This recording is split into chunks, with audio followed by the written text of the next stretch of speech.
Geliat Pesta Kesenian Bali ke-37 di minggu terakhir ini dimeriahkan penampilan kesenian klasik khas Kota Denpasar. Sekegong dari uredi suara mengiringi tarian Jau Longgor dan topeng Kenyu Manis yang mampu membuat penonton terpukau.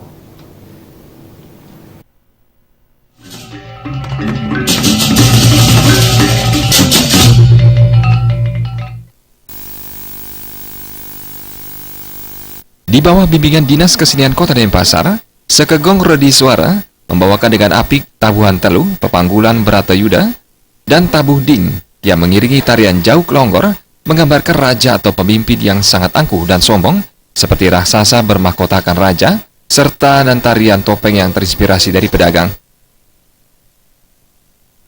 Komposer-komposer kita di Denpasar itu sudah mampu menampilkan kesenian-kesenian yang jaya pada saat itu, yang memang dikenal pada saat itu. Kesenian itu diantaranya ada lelamatan kreasi, ada tabuh kreasi, sudah itu ada tari. Pada saat itu memang dikenal kreasi, sekarang sudah dia mentradisi. Topeng Monyer Manis, ya, topeng Monyer, bukan topeng Kenyu Manis. Sebuah topeng kalau di Bali itu kan tapal. Tapal bahasa Balinya yang kenyataannya kalau kita lihat dia tersenyum. Dia tersenyum. Ini mudah-mudahan saya betul ini setahu saya masih kuliah di ISI, topeng Monyer Manis itu adalah inspirasi dari seorang seniman kita di Denpasar itu, Pak Nyoman Pugro, yang terinspirasi dari seorang pedagang.